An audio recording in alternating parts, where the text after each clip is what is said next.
So yeah, this is going to be a talk about podcasting. As was mentioned there, I've worked in kids and family entertainment for about 25 years. And in that time, I've worked for people like Disney, Nickelodeon, the BBC, Channel 4, Apple TV, a whole host of different companies. But one of the things that I've found has got me into as many rooms and has sparked as many conversations has been starting a podcast. So I started a podcast called the Kids Media Club podcast about 5 years ago. Now, and our focus on the podcast is everything to do with kids media. So from gaming platforms like Roblox to studios like DreamWorks to CVBs, we try and cover a whole range of subjects, all focused around the niche area of children's entertainment. And if I'd have had the idea to do this when I first started 25 years ago, I'd have had to approach a radio station or a TV channel and persuaded them to give me the money to make it. They'd have asked how big the audience was, and they'd have probably concluded that it was too niche an audience to justify the cost. But now I can record something today and then have it shared and distributed on a podcast platform tomorrow and then reach thousands of listeners. So you can really leverage podcasts to reach quite a narrow but a passionate audience. And one of the things I like to do in the talk is just encourage all of you to think about how starting a podcast might help you have conversations within your industry and influence your industry in ways that it would be difficult to do outside of it. 25 years ago, you'd have to pitch to gatekeepers, you'd wait for a meeting, you'd hope for permission, and you'd probably find that the reach would be too limited for the subject you wanted to cover. Now you can record anywhere, publish immediately, and you don't need permission. All you need is a phone in your pocket, and you can reach a global audience. The question is the market too crowded and saturated? There are over 4 million active podcasts published every year. Even though some of those will have huge numbers like your Joe Rogans or the rest is entertainment, I still think there's a lot of space for a niche podcast that reaches and influences a smaller category, but say a business that you might be operating. So the truth is that sometimes the most powerful and influential conversations aren't always for these. If you thought about what you'd been most influenced by, whether it was a viral video that reached millions of people, or whether it was a friend telling you something over coffee, or a teacher who made a concept stick, or a mentor who saw something in you, I think it's the meaningful connections that don't equal just the scale. And the podcast really allows you to have that meaningful connection with your industry and the niche audience. Now, my journey with the Kids Media Club podcast is we started it 5 years ago. We probably had, the audience here is probably about 3 times the size of the audience that we had in our first episode.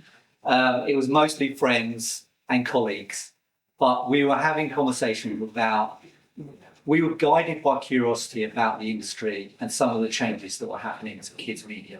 And we wanted to explore that and ask questions about that and talk about that. And there are a lot of people in the similar situation, even though kids media is a relatively niche area. A lot of those questions and those discussions that we wanted to have, other people were searching for as well. And so slowly but surely, we started to be able to reach out to other people within the industry, invite them on the podcast and have those conversations, specifically because nobody else was really having those conversations. And it's grown to, it's still quite a niche dedicated podcast, but we'll get 2,000 or so downloads per episode, and we release each episode a week. And within that, we reach a lot of decision makers and people with influence within the industry. So we're approached by people like the BBC, DreamWorks, who ask if they can have a guest on the podcast. And part of that is because we're having conversations that weren't being held anywhere else. And it became almost like a combination of a soapbox and a water cooler. So that within a podcast space, it's become the place where people that work within kids media know that it exists and they go there. And I think it's a great example of how you don't need an audience of millions to have a lot of influence within that industry. And last week, I've just come back from MIPCOM in Cannes, where MIPCOM is one of the biggest TV and film markets in the world. And we were invited to do a live podcast hosted at MIPCOM and as part of their conference. And so we've gone from having maybe 8 people listening to an episode to becoming the place where people feel like conversations for that industry can be had within that space. And so some of the guests that we've had the guys from the Wiggles came on to talk about how they'd gone from being primary school teachers to bootstrapping their first album to then headlining at Madison Square Garden, which is kind of an extraordinary career trajectory. And they were incredibly open and very happy to kind of dive into their history and how they're adapting to new audience viewing habits and new technology. We had Hasbro came on the show to talk about their new strategy to introduce a baby to the Peppa Pig family, and how that is kind of changing the brand. So we dived into that for brand discussion. And then an American analyst called Evan Shapiro came on to talk about a conversation that's really occupying the kids industry and media in general, which is that the audience that traditional broadcasters relied on, they're now going to YouTube and other social media platforms. And it's about how his discussion was about how traditional media platforms adapt to that new environment. I think one of the things that he mentioned on the podcast, which shocked quite a lot of people, is that he asked what the most watched TV channel in the living room is, so on a connected TV. And I don't think many people realise that the most watched TV channel on what you traditionally think of as TV is YouTube. So YouTube is the most watched connected TV channel, regardless of what people are watching on their mobile phone, which I think people assume is YouTube, and it is. But I think many people grasp that YouTube now dominates the living room space as well. One of the things I really recommend starting a podcast for is that it allows you to kind of get beyond the soundbite in terms of really interrogating the subject and trying to get to the bones of what the issues are. And we had Melly Boos, who's an amazing, fantastic writer producer. She was the showrunner on Charlie and Lola, and she created a show called Grandpa in My Pocket for CBeebies.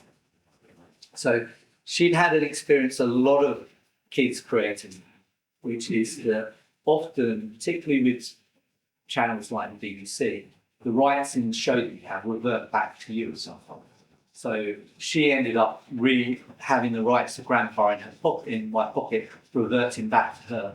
So she then had an archive of content and shows.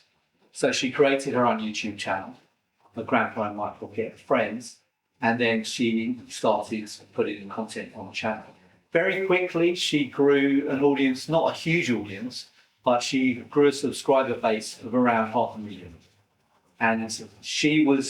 And for a boutique production company, she was getting around £10,000 a month in passive revenue from her YouTube channel. So she was already thinking of bringing people, hiring people, reinvesting that money.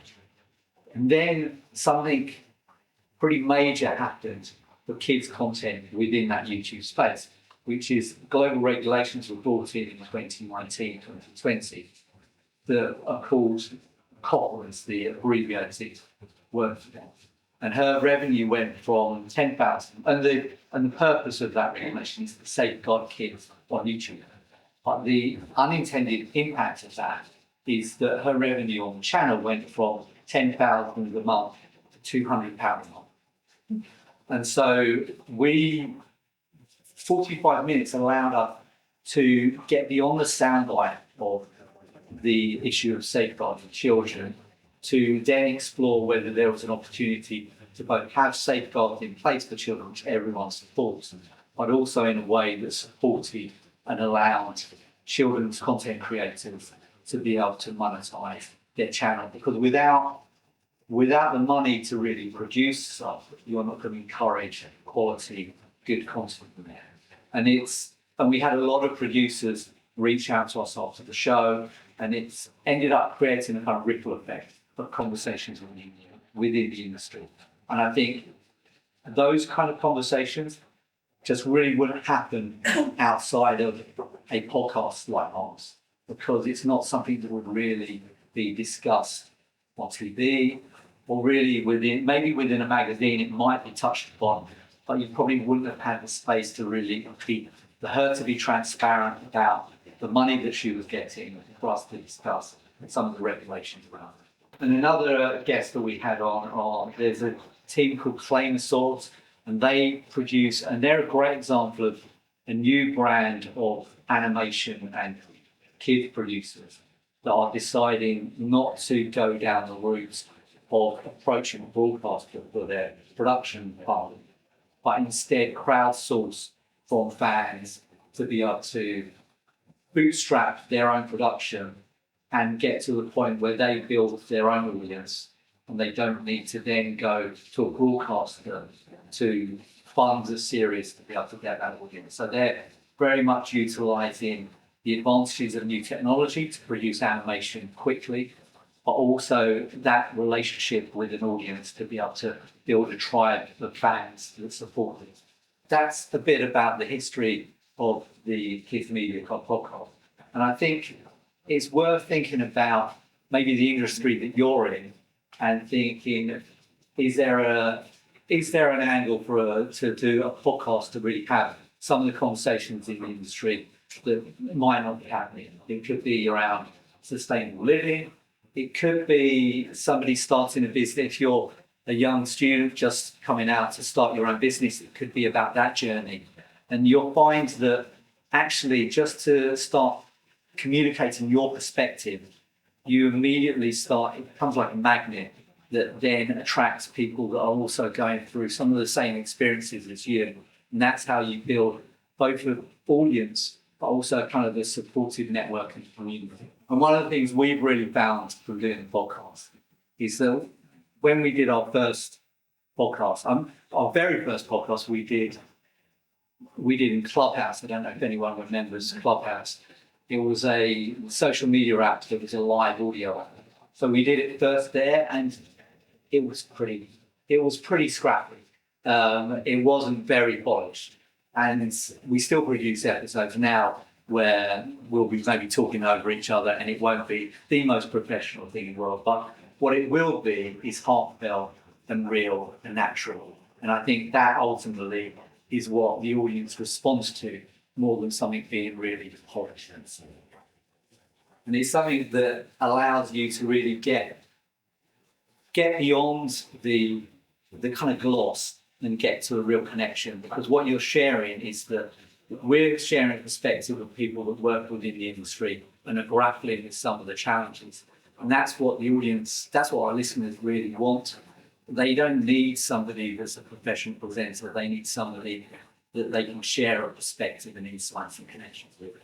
Basically, all you need to get started is a phone in your pocket and something worth saying. And in terms of the other tools available, there are lots of free or very cost-effective tools to be able to start recording your podcast. We use a browser app called Riverside, which allows us to be recording with Nickelodeon in the US. So we had a conversation we had with the team there. They logged onto Riverside, and then we had a discussion about how they're adapting to new audience viewing habits. and taking a digital first approach to their content. Their mantra was always to be where kids are. So now that is on YouTube or social media platforms. And we connect by Riverside and then have that conversation on that platform.